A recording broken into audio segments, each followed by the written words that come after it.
What do dinosaurs, wizards, and New Zealand have in common? It's Sam Neill, and we're diving into his incredible career today.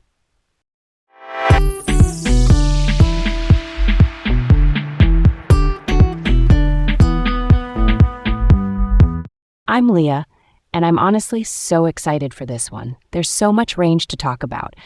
I'm Garrett, feeling curious and ready to, puzzle that one out. Welcome to Laid Back Learning with Leah and Garrett. All right, let's set the stage for this one. Today, it's Sam Neill, the man behind the Jurassic Roar and so much more, a career that ran across film, television, documentaries, and video games. Here's a cool thought to kick off. My first time watching Jurassic Park as a kid, I was obsessed with the raptors, sure, but I kept looking back at Dr. Alan Grant. He wasn't the loudest person in the room. He was steady, the kind of scientist who makes you feel like the chaos has rules. That calm authority stuck with me. He was the anchor in a storm. And honestly, it made me notice actors who bring balance, not just spectacle. Let's open the book on this. Sam Neill was a New Zealand actor whose career spanned nearly 5 decades, from the early 1970s through the mid-2020s. Think of him as a chameleon of the screen. He could move from period dramas to sci-fi horror to family animation without missing a beat. He acted, narrated, and even stepped behind the camera to write or produce select documentaries. When I say miniseries, I mean a limited-run TV story with a planned, short number of episodes. And his awards profile was broad.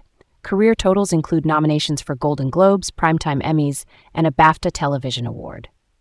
If you're not familiar, the Golden Globes and Emmys are major U.S. awards for film and television, and BAFTA is the British Academy's top TV honor. Right, and he didn't just show up on camera. He had a distinctive voice that carried documentaries and animation. He narrated New Zealand, Earth's Mythical Islands, which even brought him an Emmy nomination for Outstanding Narrator, and he popped up in video games too, voicing Dr. Alan Grant in Jurassic World Evolution in 2018 and again in 2021. Earlier LEGO Jurassic World in 2015 used archival audio, meaning they used his recorded lines from the films. That transmedia presence, the same character across different formats like games and films, helped keep his Jurassic legacy alive for new audiences. Let's rewind to his early days. He started in New Zealand with television pieces like The City of No in 1971 and shorts like The Water Cycle in 1972. By 1974, he wasn't just acting. He wrote and directed a short called Phone for the New Zealand National Film Unit. I love that curiosity. Then came features. Sleeping Dogs in 1977 is noted as his feature debut, and it basically put a pin on the map for him as a leading presence from New Zealand. That led to a steady build. My Brilliant Career in 1979 elevated his international profile in period drama, and he kept testing himself.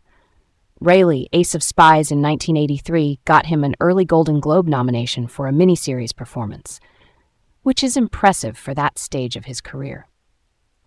In the middle stretch, he really goes international.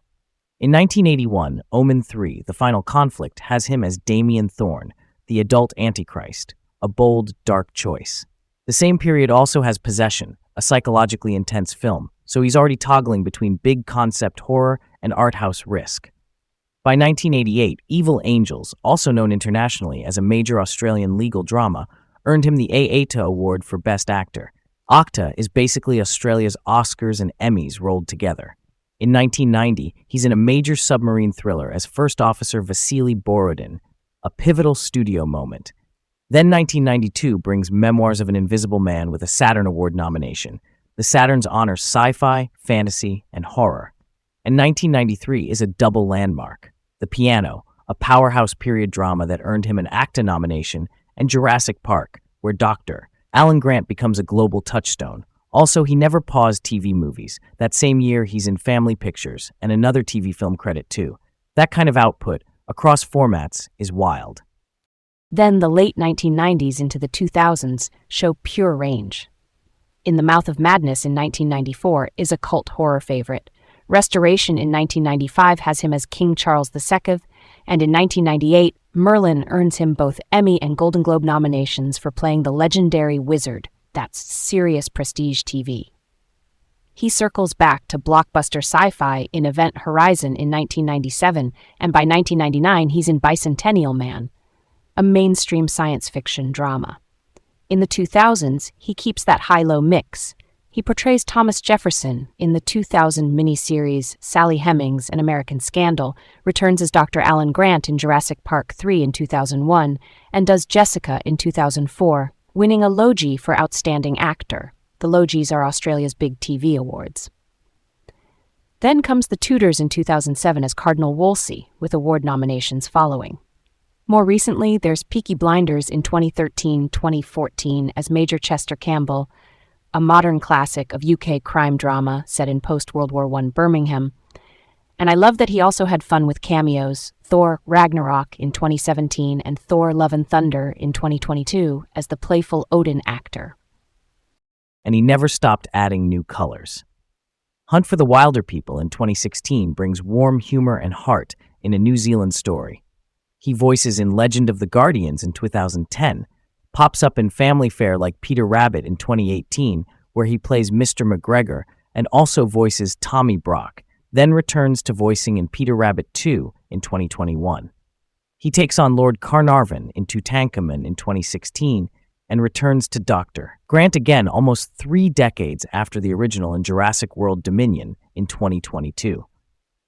On the TV side, he anchors The 12 from 2022 through 2025, and there's Apples Never Fall in 2024 and Untamed in 2025. Even as late as 2024, he's the narrator for T-Rex, and he appears as himself in the assembly.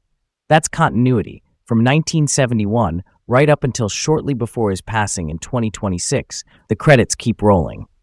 Why do you think miniseries in particular were such a strong lane for him? Merlin or The Tudors seem to unlock award nominations over and over. I think it's the slow burn.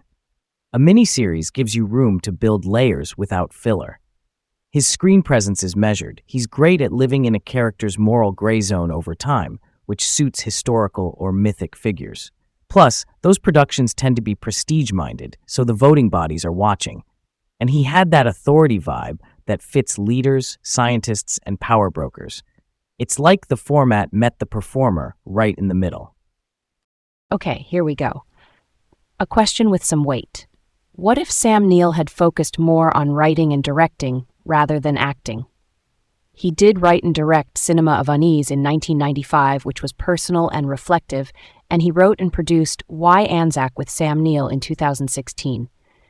If he had gone deeper down that path, I think we'd miss a lot of the on-screen calm you were talking about. But I also wonder if his voice as a documentarian would have carried big cultural impact, especially around New Zealand and Australasian history. Documentaries are non-fiction films that explain or explore real issues. When someone with his credibility guides that, it lands differently. I get that, totally. But I think his acting is what put him on the global stage, which then made his documentary work carry more weight. If he had stepped back from acting to direct or write more, he might have had a strong regional impact. Yeah, but maybe without that same worldwide recognition. Playing Dr. Alan Grant across decades, plus Merlin, plus Wolsey in The Tudors, those built a cross-market identity. That visibility might be why a narration gig, like New Zealand, Earth's Mythical Islands, pops for an Emmy nod. The acting fed the platform. But what about depth? If he had applied his instincts to directing longer-form documentaries, we might have gotten a whole cycle of personal history films. Cinema of Unease is a filmmaker's essay about cinema. It's reflective. Imagine that kind of insight covering different parts of the region's film culture or its historical turning points. He clearly had the curiosity. Do you think the trade-off could have been fewer blockbusters, but more authored statements? Maybe, but here's my pushback. His range as an actor did a similar job, just through characters. Playing Thomas Jefferson in Sally Hemings' An American Scandal puts him at the center of a complex U.S. historical narrative. Lord Carnarvon in Tutankhamun adds another slice of history. Even Homo Havelange in United Passions is a window into the politics of global sport. So he was already exploring big questions. He just did it through performance rather than a personal documentary lens. That's fair. Real talk. His on-screen work did a lot of cultural heavy lifting. Still, I can't help thinking we would have benefited from more of his authored projects alongside the acting. It's not either or in a perfect world, but time is finite, and if he'd leaned hard into directing, the absence on screen would have been felt, especially in those miniseries where he carried the center of gravity. Totally. And here's where it lands for me. His acting created an open door to new generations. Kids meet him as Dr. Grant, then discover Wilder People, then maybe Merlin, then maybe a documentary he narrates. That latter might not exist the same way if he stepped behind the camera full time. So I'm glad we got the hybrid. Switching gears just a little. Pop culture touchstones. Jurassic Park is the obvious one, and Jurassic World Dominion in 2022 shows the long arc of that character. The piano sits on the art house pedestal as a beautifully crafted period piece. He has a 1994 guest spot on The Simpsons, which is the long-running animated sitcom. That's a serious badge of pop culture arrival. And the Thor cameos turn him into a self-aware inside joke. I love that nod. I also keep thinking of those Australian Story episodes in 2020 and the 2023 update, profile documentaries that sketch his life and work across time. And it makes me wonder if we'll see an even deeper documentary one day. Interviews with co-stars, directors, and crew across New Zealand, Australia, the UK, and the US, tracing how he kept that balance between franchises and prestige TV. That's a story with layers, for sure. New thread incoming. What if Sam Neill had turned down Jurassic Park? Imagine someone else as Dr. Grant. The movie's dynamic changes because the center shifts. He played Grant with quiet conviction. He was the calm eye in the storm, which made the chaos feel more real. Another actor might have leaned sharper or more comedic, and then the film's emotional rhythm could tilt.